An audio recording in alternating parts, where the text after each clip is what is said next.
Vamos abrir nossas Bíblias em Hebreus, capítulo 10, verso 22. Estamos vendo os 4 apelos que têm relação com o progresso da consagração. Primeiro que já vimos, capítulo 6, verso 1, um anelo por maturidade espiritual. Sem esse anelo, não podemos prosseguir na consagração. Segundo apelo desse grupo de 4, capítulo 10, verso 22. Mais uma vez a primeira pessoa do plural. Aproximemo-nos com sincero coração, em plena certeza de fé, tendo os corações purificados da má consciência e lavado o corpo com água pura. Numa outra abordagem do livro de Hebreus, que é aquela ligada às 5 exortações, que nós nem vamos tocar nela, nesse nosso encargo específico, quando nós chegamos a esse ponto da epístola, nós estamos na 4ª exortação do livro. São 5 passagens exortativas, muito preciosas, e fazem um progresso na exortação, nos exortando contra diversos perigos espirituais. Desde a negligência, é a exortação 1, até a indiferença, é a exortação 5. Então, da negligência até a indiferença, há um grande caminho. E, por isso, o livro progride com 5 exortações, para cuidarmos com uma simples negligência, para que então não caiamos em incredulidade, em apostasia, em pecado voluntário e em indiferença. Essas são as 5 exortações. Então, quando nós chegamos a esse ponto aqui, Hebreus 10, 22, essa exortação tem a ver com viver uma vida no Santíssimo. Esse quando abordamos pelo caminho das 5 exortações. Agora, nós estamos abordando pelo caminho dos 14 apelos, é o que estamos fazendo. Então, que apelo é esse de Hebreus 10, 22? Vamos chamá-lo, usando o tema da 4ª exortação, vamos chamá-lo também de vida no Santíssimo. Se queremos prosseguir na consagração, precisamos das chaves para vivermos uma vida no Santíssimo. Por isso a obra que citamos de Andrew Murray se chama de Holiest of All, que significa o mais santo de todos, ou o Santíssimo, né? Porque somos chamados para uma vida no Santíssimo. Agora, irmãos, quais são as chaves para a vida no Santíssimo? Você sabe que no verso 19, apenas olha aí, até o verso 21, no verso 18 dessa epístola, Hebreus 10, 18, encerra-se uma sessão. Nós fizemos um esboçozinho no início, rápido, dizendo que do capítulo 4, verso 14, até o capítulo 10, verso 18, o foco é o sumo sacerdote da nossa confissão. Então, quando termina essa sessão no capítulo 10, 18, ele entra com uma palavra de exortação, como já explicamos, é a 4ª exortação. E ele vai dizer: tende, pois, irmãos, intrepidez para entrar no Santo dos Santos pelo sangue de Jesus, porque esse novo e vivo caminho, ele nos consagrou pelo véu, isto é, pela sua carne, e tendo grande sacerdote sobre a casa de Deus, então até aqui, fatos estabelecidos. Né? Versos 19, 20 e 21. Graças a Deus, aí estão os fatos. Lembrando mais uma vez um servo do passado que disse assim, isso nos ajuda muito. Na jornada espiritual, caminham sobre o muro 3 pessoas. A primeira se chama fato, a segunda se chama fé e a terceira se chama experiência. Enquanto a pessoa do meio, a fé, está olhando para o fato, ela caminha bem sobre o muro estreito. A fé olha para o fato. Mas quando a fé se volta para trás e olha para a experiência, então ela se desequilibra e cai do muro. Olhando firmemente para Jesus, o autor e consumador da fé. Porque a fé é a plena convicção de fatos que não se veem. Hebreus 11, 1. Então, os fatos estão afirmados no verso 19, 20 e 21. Olha o que nós temos. Nós temos intrepidez para entrar no Santo dos Santos, O primeiro que temos, o sangue de Jesus. Um novo e vivo caminho que Ele nos consagrou pelo véu, isto é, pela sua carne. E temos grande sacerdote sobre a casa de Deus. Que fatos maravilhosos. O que nos impede, como já citamos, o capítulo 4, verso 16, de nos achegar ao trono da graça, se os fatos estão aí tão convidativos? Irmãos, de novo, principalmente irmãos mais jovens, é um segredo do avanço espiritual quando nós aprendemos a compartilhar o nosso coração com o nosso Senhor Jesus no trono da graça. A palavra acheguemo-nos ou aproximemo-nos aparece em Hebreus em torno de 7 vezes. É uma das palavras importantes do livro. Capítulo 7, 25, que é considerado um dos versos chaves do livro, se não o verso chave do livro, diz assim: por isso mesmo Ele pode salvar totalmente os que por Ele se chegam, ou se aproximam de Deus. Porque Ele vive sempre para interceder por eles. Não é um verso maravilhoso? Não é uma garantia maravilhosa? Ele pode nos salvar totalmente, se nós por Ele nos chegamos a Deus. É o apelo do chegar em Hebreus. Acheguemo-nos confiadamente, os que chegam a Deus. E aqui, aproximemos ou acheguemos, é a mesma palavra na língua original. Acheguemo-nos com sincero coração. Então, amado irmão, é um segredo da nossa jornada com o Senhor aprendermos a compartilhar o nosso coração com Ele. Mais uma nota aqui que pode nos ajudar muito. Preste atenção. O Senhor Jesus nunca nos recomenda que nós mesmos lidemos com os vermes do nosso coração. Compreende o que isso significa? Ele nunca nos pede isso. Porque Ele sabe que esses vermes são mais fortes do que nós. Sabe o que Ele pede? Se você tem um jardim bonito numa casa, lá tem as pedras. E sobre todas elas há vermes. Porque eles detestam a luz e amam as trevas. A umidade, o subterrâneo, lá estão eles. Então o que o Senhor pede que nós façamos? Não que exterminemos os vermes, mas que simplesmente levantemos a pedra e deixemos que a luz entre. Quando a luz entra, ela se encarrega de exterminar os vermes. Esse é o segredo. Do contrário, nós vamos cair em introspecção e numa luta inútil. Parece que quanto mais confessamos os mesmos pecados, mais caímos neles. Mas qual é o segredo na jornada com o Senhor? Em Ti, ó Deus, está o manancial da vida, e na Tua luz nós vemos a luz. Isso é o Salmo 36, 9.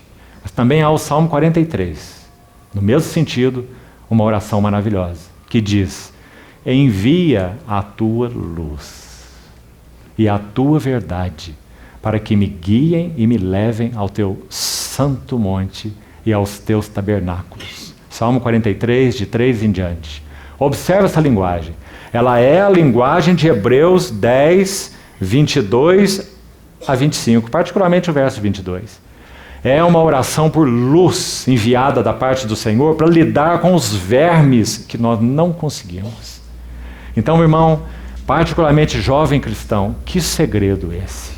Saber que o Senhor Jesus te conhece e não há nada no teu coração que Ele não conheça. Pelo contrário, há coisas no seu coração que nem você conhece, mas que Ele já conhece.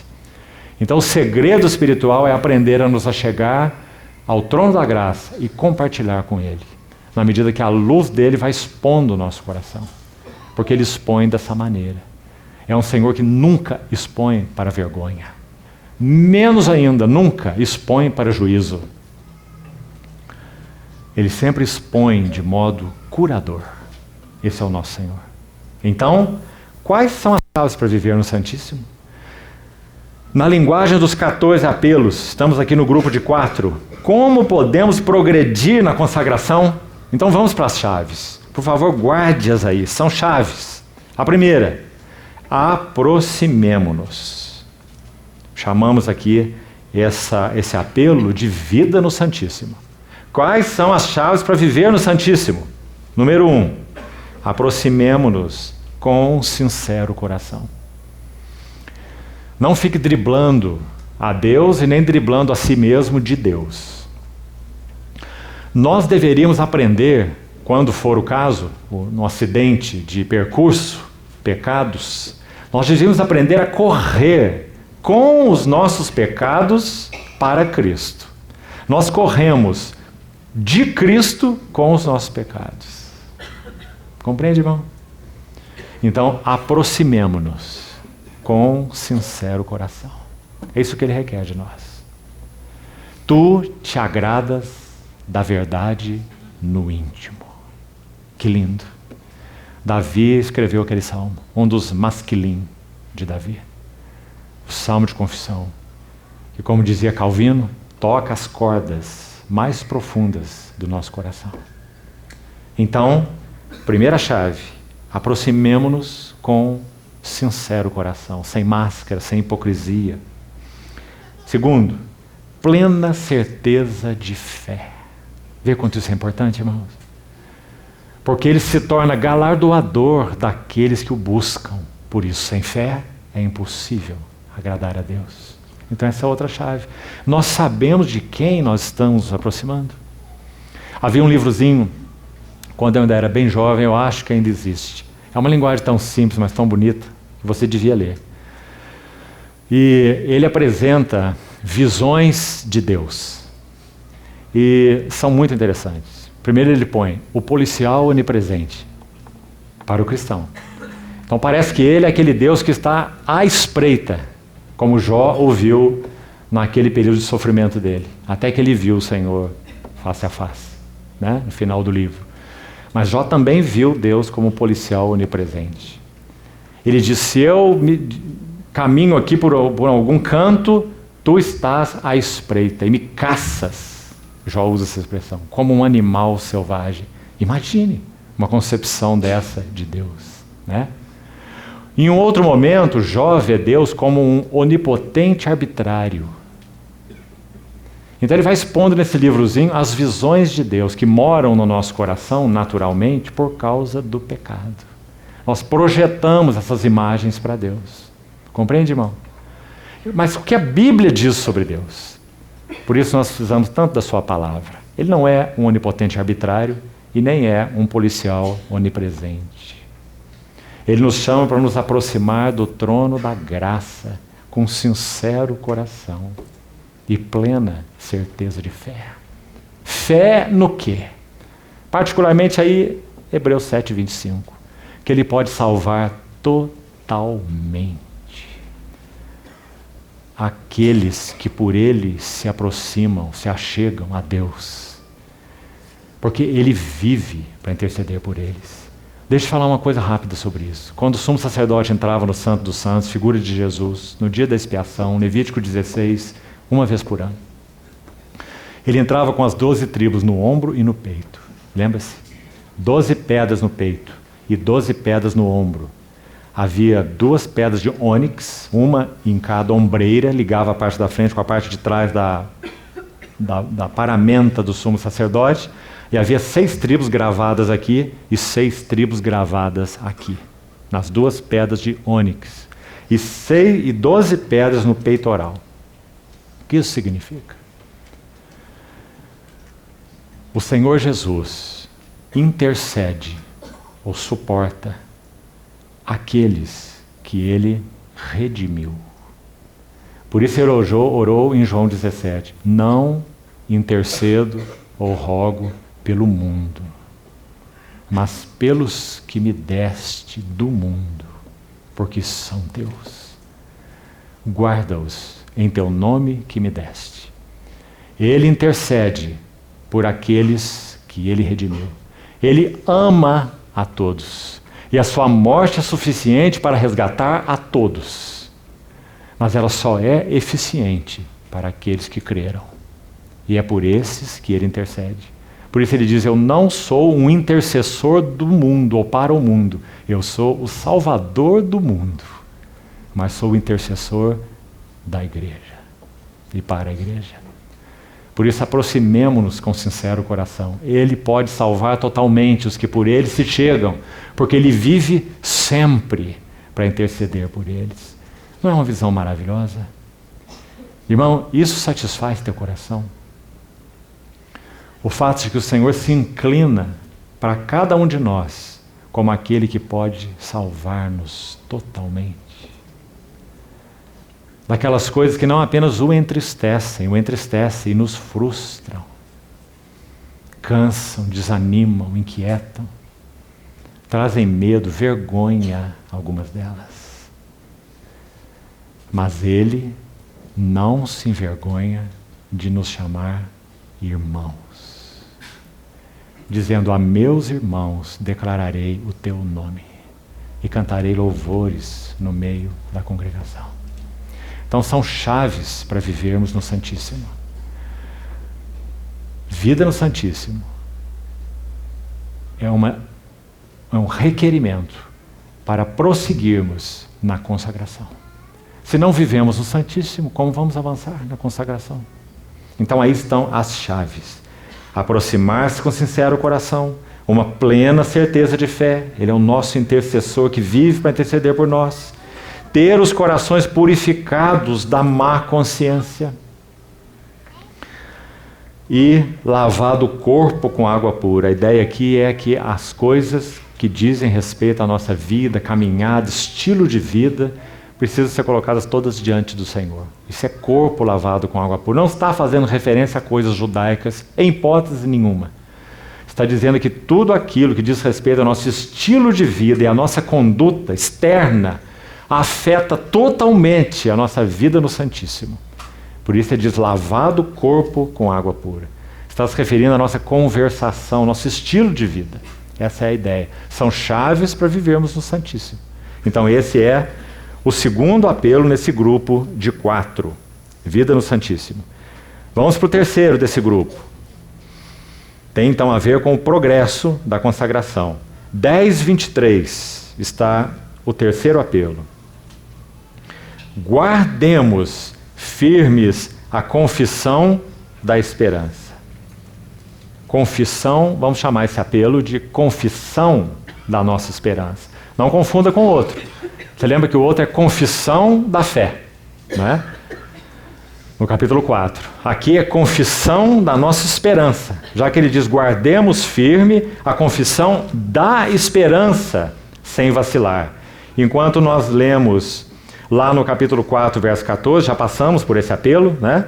Que diz: tendo a Jesus, o Filho de Deus, como grande sumo sacerdote que penetrou os céus, conservemos firmes a nossa confissão. Essa é uma confissão de fé, como já falamos. Agora aqui no capítulo 10 é uma confissão da esperança. Você lembra que Paulo em Coríntios 13 diz que permanecem 3: a fé, a esperança e o amor. Lembra-se? Que linda é aquela referência, amado irmão. Porque ele vai dizer: o maior destes, porém, é o amor. Sabe por quê? Porque fé e esperança são como braços afluentes de um rio. Quando o Senhor consumar o seu trabalho em nós, apenas esse que permanece para sempre permanecerá: amor. Porque a fé será consumada no amor. Quando nós estivermos diante do nosso Senhor, haveremos de vê-lo como Ele é. Não precisaremos de fé, porque já teremos entrado na plenitude da realidade espiritual. Então ali não tem mais o justo viverá da fé. Essa jornada terminou, compreende? Estamos face a face com a realidade.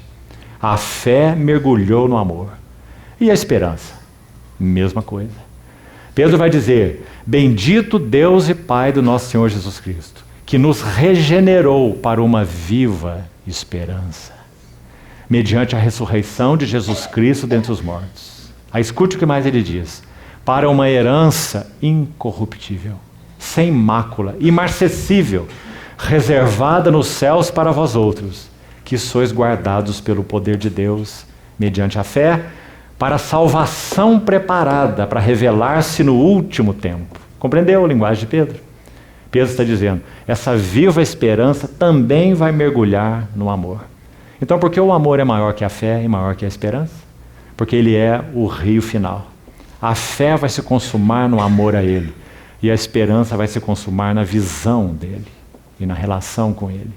Então, confissão da nossa esperança. Amado irmão, quisera tivesse mais tempo para falar sobre isso. A perda do elemento confissão da nossa esperança provoca no cristão mundanismo. Nossas raízes, então, são afundadas no aqui e no agora. Porque não temos mais o que Pedro chamou de viva esperança. O que Paulo chamou em Romanos 8, aquela linda carta, ele diz: na esperança de que a própria criação será redimida do cativeiro da corrupção, para a liberdade da glória dos filhos de Deus. Ora, esperança que se vê não é esperança. Então, conservemos a confissão da esperança. E mais, amados irmãos, como nós já citamos sobre os mártires, cada um daqueles que entregou e tem entregue ainda nos dias atuais suas vidas pelo Senhor, mantém firmes a confissão da esperança sem vacilar. Eu sei em quem tenho crido, estou bem certo que é poderoso para guardar o meu depósito até aquele dia. Quão poderosa é a viva esperança. Impede que nós tenhamos raízes de joio, mas sim tenhamos raízes de trigo. Então, esse é o terceiro elemento. Confissão da nossa esperança, dentro desse grupo que está ligado ao progresso da consagração. Me permito aqui mais uma referência última sobre essa confissão da nossa esperança. Paulo era um homem que tinha uma balança espiritual muito ajustada na sua vida. E muito bonita, irmão. Vou citar alguns versos que você conhece. Ele usa muitas vezes essa palavrinha simples, coisas. Só que muitas vezes ele a usa de modo muito especial. Essa simples palavra, coisas, ele usa muitas vezes. Agora, olha o que ele faz com essa palavra. Esquecendo-me das coisas que para trás ficam e avançando para, está implícito aí, as coisas que diante de mim estão. Olha o que mais ele fala. O homem natural cogita das coisas do homem, mas o homem espiritual das coisas de Deus. Olha o que mais ele diz. Pensai nas coisas lá do alto, e não, de novo implícito, nas coisas que são aqui da terra. De novo, não atentando nós nas coisas que se veem, mas nas coisas que se não veem. Porque as que se veem são temporais, e as que se não veem são eternas. Que vaso precioso esse! Ele tinha uma balança tão ajustada na sua vida interior. E ela tinha 2 pratos. Ele colocava coisas de cá e colocava coisas de cá. E fazia a pesagem. Estou bem certo de que os sofrimentos do presente não são para comparar com a glória por vir a ser revelada em nós. Irmãos, cada um de nós precisa de uma balança espiritual ajustada. Do contrário, não vamos prosseguir na consagração. Vamos ser mundanizados, porque não temos mais uma viva esperança. Nossa esperança estaria na terra e nas coisas da terra, nos interesses da terra, nos negócios da terra, nas metas da terra. Por isso o autor de Hebreus força isso de uma maneira tão bonita. Conservemos firme a confissão da esperança. Por que ele põe isso no singular? Porque ele está se referindo a essa esperança. Amados, agora somos filhos de Deus, mas ainda não se manifestou o que havemos de ser, ou haveremos de ser. Há uma tensão, chamemos assim, na vida cristã que tem que ser mantida. É uma tensão entre o já e o ainda não. E ela tem que ser mantida. Se nós ficamos só com a questão do já, então nós estaríamos completamente mundanizados. Se ficamos só na questão do ainda não, então deixaremos de viver a realidade do que nós já temos em Cristo. Então há uma tensão saudável que tem que ser mantida. Há muito no Senhor que é já, que nós possuímos e que é nosso. E há muito no Senhor, que é ainda não. Vede que grande amor nos tem concedido o Pai, ao ponto de sermos chamados os filhos de Deus. Isso é já. E de fato nós somos filhos de Deus, mas ainda não se manifestou o que haveremos de ser. Mas quando Ele se manifestar, seremos semelhantes a Ele, porque haveremos de vê-lo como Ele é. E a si mesmo se purifica todo que nele tem esta esperança. Assim como Ele é puro. Por isso conservemos firme a confissão da esperança. Quão poderosa é essa viva esperança na nossa vida como cristãos. Então, aí está o terceiro elemento, o último desse grupo. Capítulo 10, verso 24. Aqui podemos seguir rápido porque nós já compartilhamos. Consideremo-nos também uns aos outros, para nos estimularmos ao amor e às boas obras. Olha onde esse apelo foi colocado. Foi colocado na série ou no grupo Progresso da Consagração. Irmão, de novo, quisera tivesse mais tempo para falar sobre isso e alongar demais. Mas que o Senhor fale ao nosso coração. Progresso espiritual é algo que tem escopo coletivo. Progresso espiritual não é questão eu, meu Deus, minha Bíblia, o Espírito Santo na minha casa. Nós somos chamados como um corpo para entrarmos na plenitude da nossa vocação como corpo. Por isso o encargo do corpo, o interesse do corpo, a vida do corpo, o esforço pela maturidade no corpo. Paulo em Colossenses 1, versos 28 e 29, termina aí o capítulo, ele diz assim: para esse Cristo em vós, esperança da glória, esse nós anunciamos, advertindo todo homem. Para que isso? Ensinando todo homem toda sabedoria, para que apresentemos todo homem perfeito em Cristo. Para isso é que nós nos esforçamos, afadigando-nos o mais possível. Olha essa linguagem. Segundo a sua eficácia, que opera eficientemente em mim. Para que esse desgaste? Para que esse esforço? Essas lágrimas, esse suor, essa peleja? Porque Paulo entendia o chamado para uma noiva coletiva. Então, aqui no verso 24 está ele. Consideremo-nos, e nós já explicamos para os irmãos que essa palavra só aparece 2 vezes na língua original. Uma se refere a Jesus: considerai atentamente o apóstolo e sumo sacerdote. Põe no seu telescópio, fixe nele e não se desvie, não se distraia. Mas também vai dizer: considerem uns aos outros. Até porque, irmãos, quanto mais nós o consideramos, quanto mais nós conhecemos a carga do coração dele, o que está no coração dele, nós descobrimos o que está lá, e é a igreja. Então vai dizer: consideremo-nos também uns aos outros, para nos estimularmos ao amor e às boas obras. Esse é, então, um apelo à mutualidade. Vamos chamá-lo assim. Então estão aí 4 apelos. Primeiro, anseio por maturidade espiritual, o chamamos assim. O segundo, vida no Santíssimo. O terceiro, confissão da esperança. E o quarto, mutualidade. Já estudamos muito sobre mutualidade hoje pela manhã.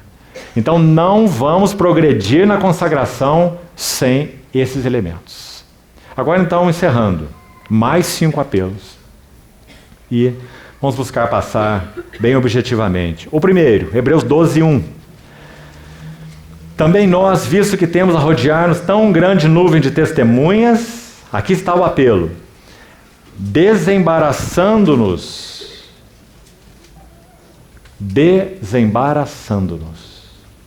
de todo o peso e do pecado que tenazmente nos assedia. Pecado, no contexto do livro de Hebreus, é usado de uma maneira muito especial, muito particular. Não é qualquer pecado, não. Pecado, na ênfase do livro de Hebreus, ele tem um nome: é incredulidade. É aquele citado lá no capítulo 3. Cuidado que não haja em vós um perverso coração de incredulidade que vos afaste do Deus vivo.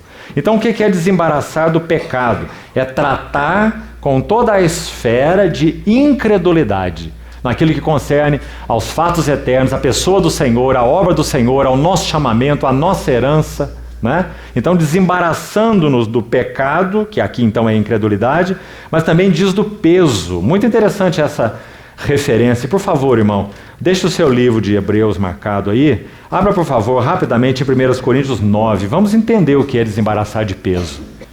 Desembaraçando-nos de todo peso. 1 Coríntios 9, 24. Olhe com atenção. Não sabeis vós que os que correm no estádio todos correm, mas na verdade um só leva o prêmio? Correi de tal maneira que o alcanceis. É a mesma linguagem de Hebreus. Corramos com perseverança a carreira que nos está proposta. Paulo também está falando sobre essa corrida aqui. Então ele vai dizer: todo atleta em tudo se domina, aqueles para alcançar uma coroa corruptível, nós, porém, a incorruptível. E agora ele usa uma linguagem que é exatamente coerente com o que nós falamos sobre o livro de Hebreus. O perigo, temamos, lembra-se? De não avançar à maturidade, não obter a plenitude da herança. Então ele vai dizer: assim corro eu, não sem meta. Sua meta está em Filipenses 3. O alvo, o prêmio da soberana vocação de Deus em Cristo Jesus. Então eu corro não sem meta, eu luto, mas não desferindo golpes no ar.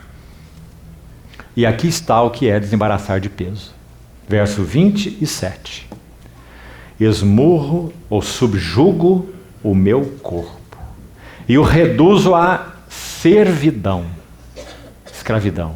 No caso de Paulo ele está dizendo: eu não vivo minha jornada com o Senhor dominado pelos desejos do meu corpo.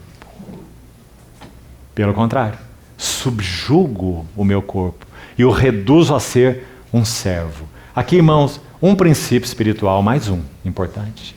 E aqui podemos falar da alma e do corpo juntos. A alma, em primeiro lugar, e o corpo, atrelado, então, eles são os melhores servos, mas eles são os piores patrões. Nunca podemos avançar na consagração se nós somos servos da nossa alma ou servos do nosso corpo. Subjugo o meu corpo e o reduzo a ser um servo. É isso que ele está dizendo. A servidão, escravidão. Para que, tendo pregado eu a muitos, não seja eu mesmo um desqualificado. Linguagem forte, irmão. Que importante. Que o Senhor nos leve a assimilá-la.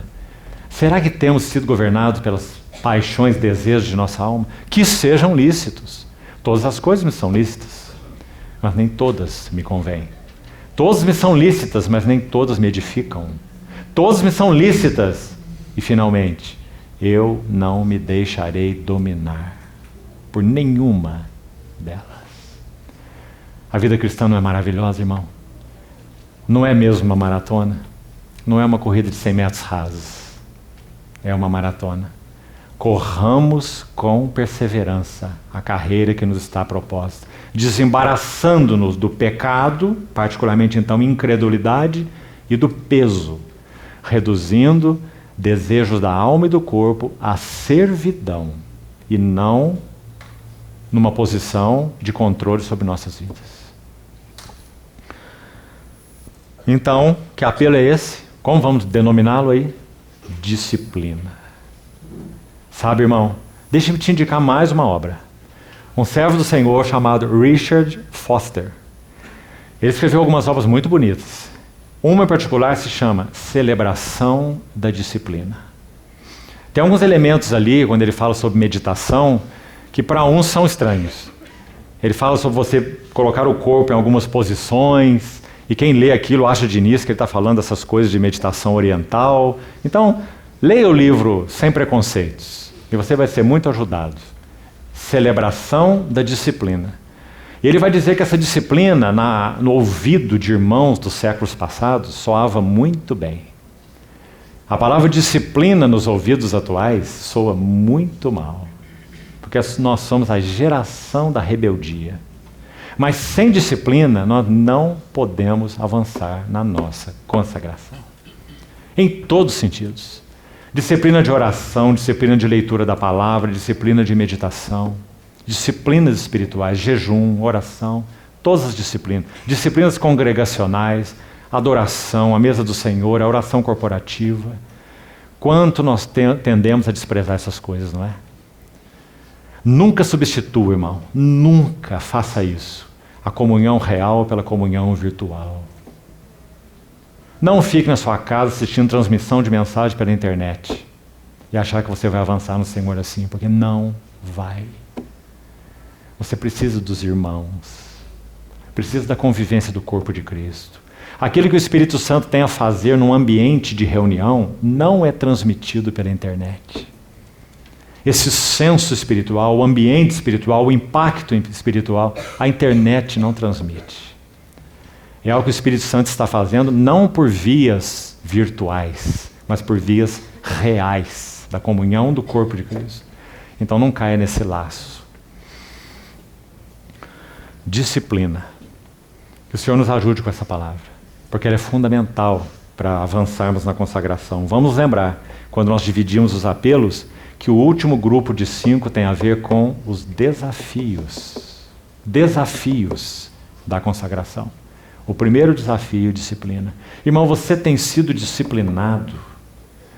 Deixe-me repetir a história que eu acho que você já ouviu algumas vezes.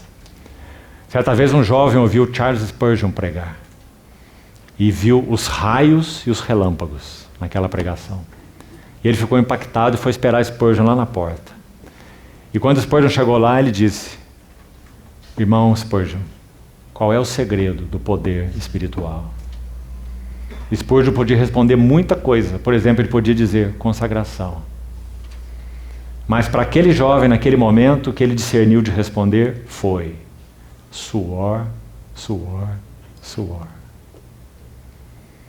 Dedique-se, aplique-se, leia a palavra, ore, busque o Senhor. Disciplina, em outras palavras, foi o que ele disse. Não podemos avançar na consagração sem disciplina. O Senhor nos ensine. Segundo apelo desse grupo, ainda aí no 12:1, você viu que ele não diz só desembaracemo-nos, mas ele diz corramos. Logo em seguida, no mesmo verso. Então tem 2 apelos nesse verso. Desembaraçar, digamos, esse é o aspecto negativo, né, que aponta para a disciplina, e correr pelo lado positivo. Então, como chamaríamos esse corramos com perseverança? Vamos chamá-lo de perseverança. Esse é um apelo à perseverança. Apelo à disciplina, desembaraçando-nos, e apelo à perseverança, corramos. Para sermos bem objetivos nesse ponto, uma das palavras importantes do livro de Hebreus, palavra agora em si, é perseverança. Hebreus 6:12, para que não sejamos indolentes, mas imitadores daqueles que pela fé e perseverança, ou longanimidade, herdam as promessas. Hebreus 10, tendes necessidade de perseverança, para que, havendo feito a vontade de Deus, alcanceis a promessa. E aqui de novo, corramos com perseverança a carreira que nos está proposta. Então, esse desafio da consagração, perseverança, é mais um desafio da consagração. Sabe o que Tiago fala sobre perseverança? No início da sua epístolazinha? A perseverança tem que ter ação completa na vida de um servo ou serva do Senhor. A perseverança tem que ter ação completa, para que sejais perfeitos e íntegros, em nada deficientes. Que linguagem, irmão! Olha os detalhes disso. Você tem perseverado na comunhão com os irmãos? Tem? Como nós somos delicados, né? Se uma reunião termina e aquele irmão que você tem um certo apreço por ele, passou naquela reunião e não te cumprimentou, você vai perder as 4 próximas reuniões. Porque você vai ter que assimilar uma dor insuportável daquele irmão que não disse o boa noite para você naquela reunião, né? Nós somos como aquela plantinha chamada dormideira. Você encosta, ela se fecha, se tranca, né? Ou somos como uma rolha de champanhe. Não sacode muito o irmão, não mexe muito com ele não, que a rolha estoura, você não encontra mais. Né? Perseverança. A perseverança deve ter ação completa, para que sejamos perfeitos e íntegros, em nada deficientes. Que linda a linguagem de Tiago. Então, aí está mais um desafio. Queremos avançar na consagração? Esqueça se você não perseverar.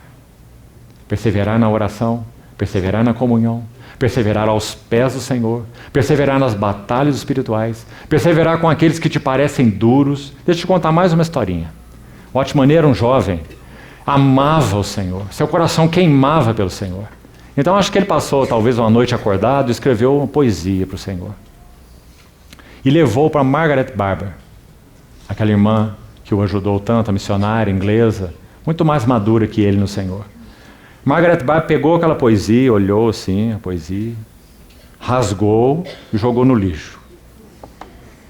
E disse ao Watchman Nee: não se escreve poesia em uma noite. Perseverança.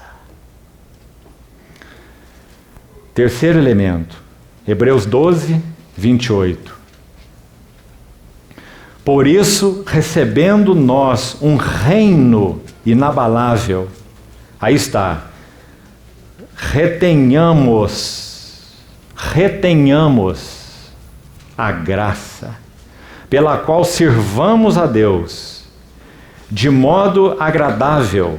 A ideia é de modo a agradá-lo. Já falamos que agradar a Deus é a motivação por trás do livro de Hebreus. Já comentamos isso em outra reunião.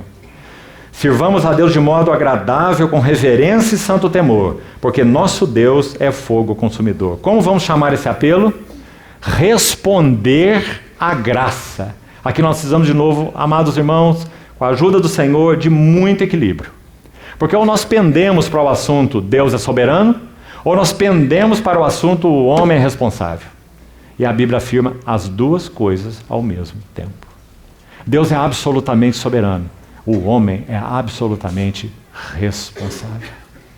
Então o que diz Coríntios 15, por exemplo, 1 Coríntios 15, 10. A graça que me foi dada não se tornou vã.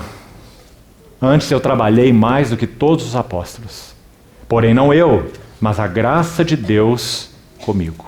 Paulo vai dizer. Não pense que a graça soberana de Deus é um rolo compressor que vai fazendo esse trabalho avassalador sobre nossas vidas, porque não é assim. A graça soberana de Deus, ela cativará o nosso coração e pelejará por nós e levará-nos ao convencimento de muitas coisas, a, se formos necessários, esfregar nosso rosto numa parede, espiritualmente falando, para chegarmos à convicção que nós precisamos dizer sim, Senhor. Então, responder à graça. Em que contexto esse versículo é citado? No contexto do Esaú. E nós já falamos que no plano de estudo das 5 exortações, a primeira tem a ver com negligência e a última tem a ver com indiferença. Né? E entre elas tem incredulidade, apostasia e voltar a pecados voluntários. E por último, indiferença. E o capítulo da indiferença é o capítulo 12, que cita Esaú. Não haja entre vós nenhum impuro ou profano como foi Esaú, que por um prato de lentilhas vendeu o seu direito de primogenitura. E se você consultar Gênesis 36, se não me engano, sabe o que Esaú disse? Quando Jacó fez aquela proposta sobre o direito de primogenitura? Escute as palavras de Esaú. De que me vale o direito de primogenitura, se eu aqui estou morrendo de fome? Compreendeu? E o autor de Hebreus chama isso de ser impuro ou profano. Profanum. Essa palavra significa considerar o santo como sendo comum. Isso foi Esaú. Indiferença. Tanto faz o direito de primogenitura. Eu estou morrendo de fome. Se você pode satisfazer o meu apetite, que se dane o direito de primogenitura. Compreendeu? Mas o que o autor de Hebreus está dizendo? Recebendo nós um reino inabalável, retenhamos a graça, pela qual sirvamos a Deus, de modo agradável e com reverência. Então está aí, terceiro apelo, responder à graça. Quarto, já estamos no penúltimo, lindo apelo, capítulo 13, verso 13. Saiamos, plural de novo, saiamos. Esse saiamos é tão importante, irmão. Você sabe que tem pessoas escrevendo livro de tudo quanto é jeito sobre foge da Babilônia e sai dela, não é? Sai dela, povo meu. Você vai encontrar muito isso aí nas editoras. Mas sabe qual é o problema desses livros? É que você sai, mas não sabe para quê. E muito menos para quem. Irmão, sair da Babilônia não significa nada. Sabe qual é a pior, se é que podemos dizer assim, me permita a linguagem? Sabe qual é a pior denominação eclesiástica? É dos sem nome.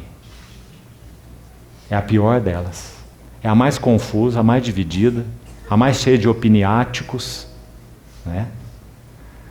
Nós fomos chamados para sair a Ele, fora do arraial.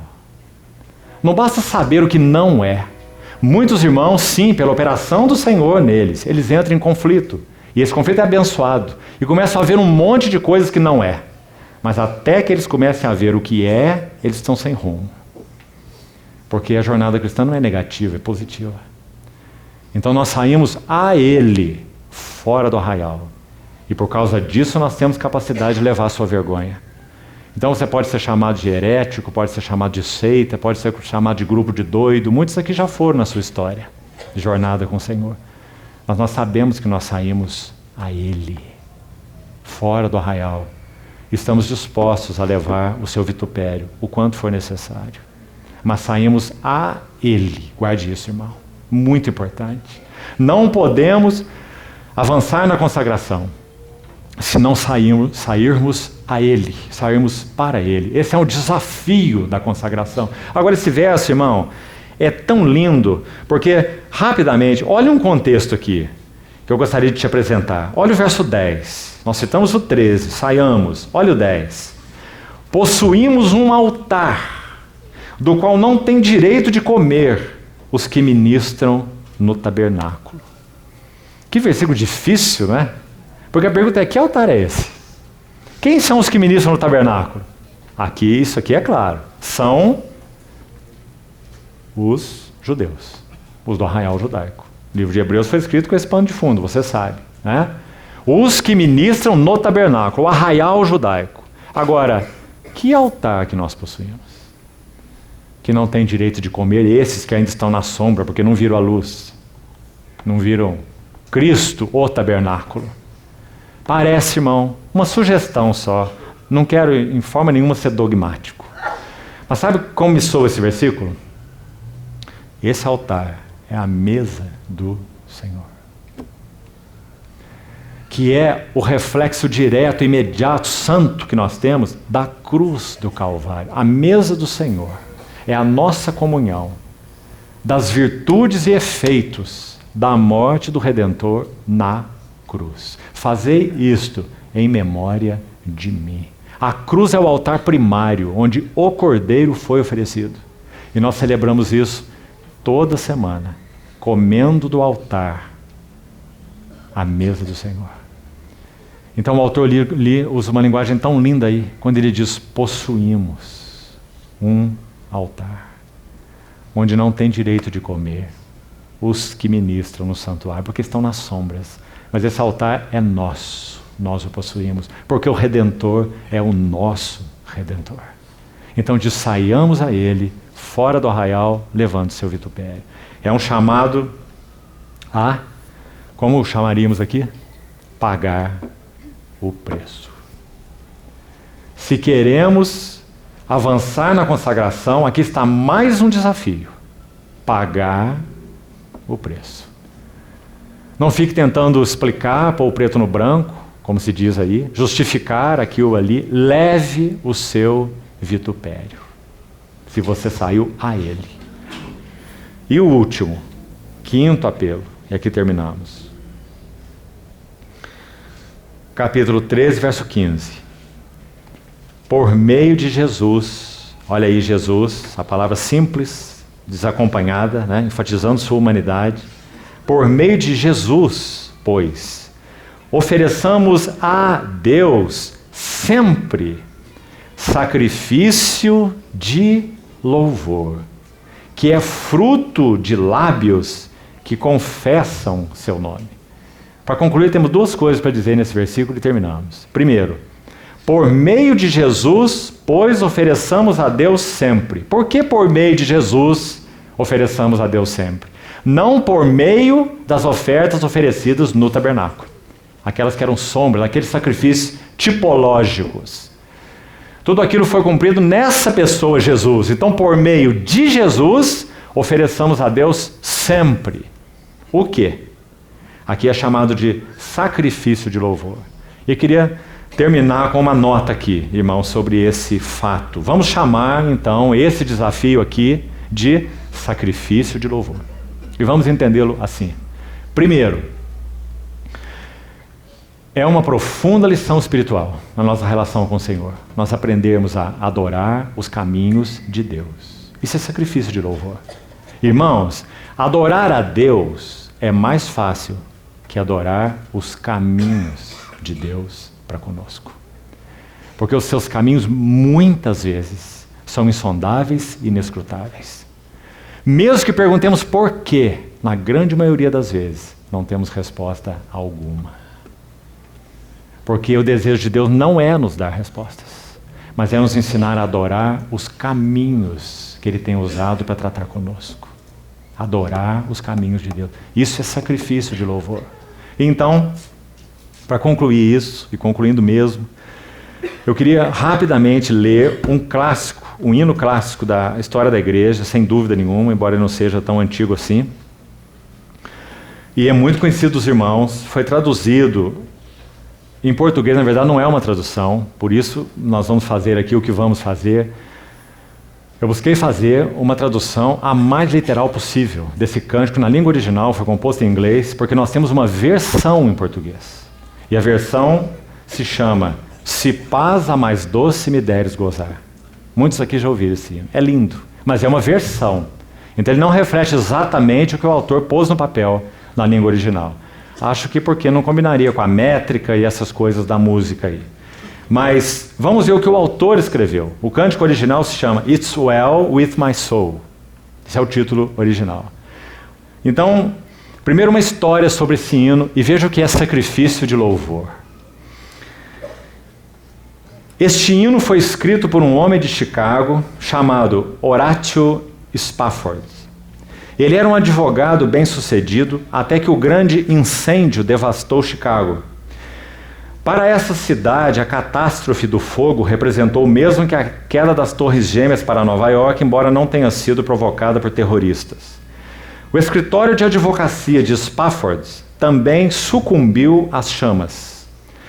Nos 2 anos seguintes, outros investimentos de Spafford deram errado e a sua riqueza pessoal acabou. Spafford havia prometido à sua família uma viagem à Europa.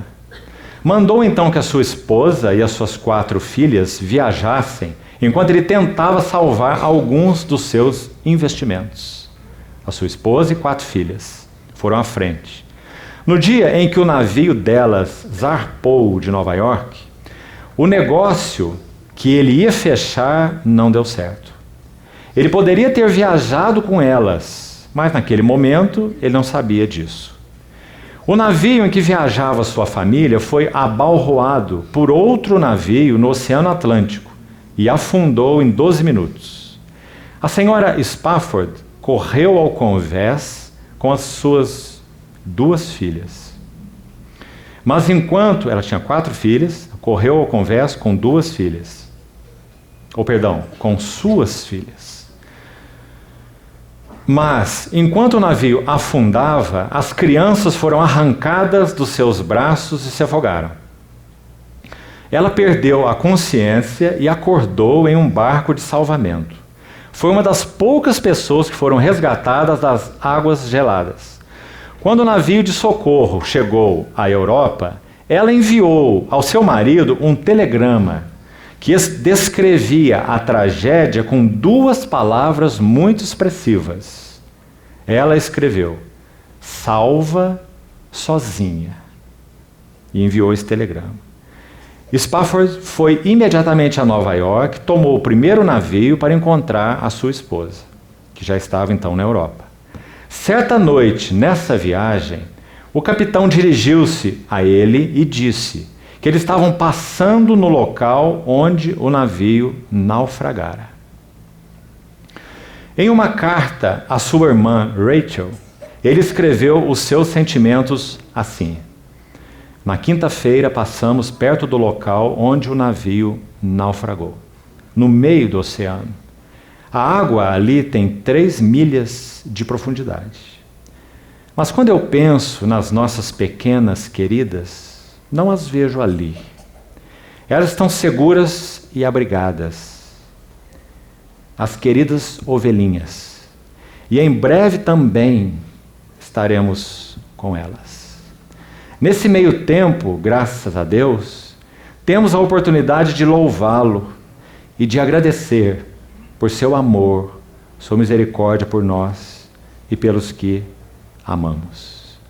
Eu o louvarei enquanto viver. Que todos nos ergamos, deixando tudo e seguindo. Então ele escreveu It's well with my soul assim: quando a paz, como um rio, atravessa o meu caminho, quando tristezas como ondas do mar rolarem, qualquer que seja a minha porção, tu me fazes saber, tudo está bem com minha alma. Embora Satanás possa golpear, embora provações possam vir, possa esta bendita segurança dominar, que Cristo considera o meu desamparado estado e já derramou o seu próprio sangue por minha alma. Meu pecado, ó, o fulgor desse glorioso pensamento, o meu pecado, não em parte, mas no todo, está cravado em sua cruz e não mais está sobre mim. Louve ao Senhor, ó minha alma. E Senhor, apresse o dia quando a fé será visão. Olha essa frase. Senhor, apresse o dia quando a fé será visão. As nuvens serão recolhidas como um pergaminho, a trombeta soará, o Senhor descerá. Uma canção na noite, oh minha alma. Que lindo. Então há mais um verso, que é dito aqui que ele foi adicionado algum tempo depois. E diz assim: para mim, estar com Cristo enquanto viver. Se o Jordão acima de mim se levantar, nenhuma angústia provarei.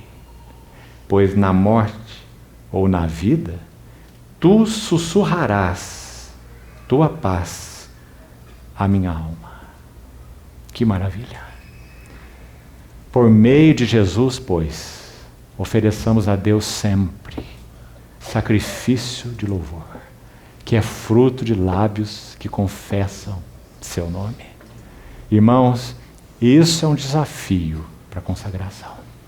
Não interpretar Deus pelas circunstâncias, mas interpretar as circunstâncias diante de Deus. Que o Senhor fale no nosso coração. Vamos orar, concluímos.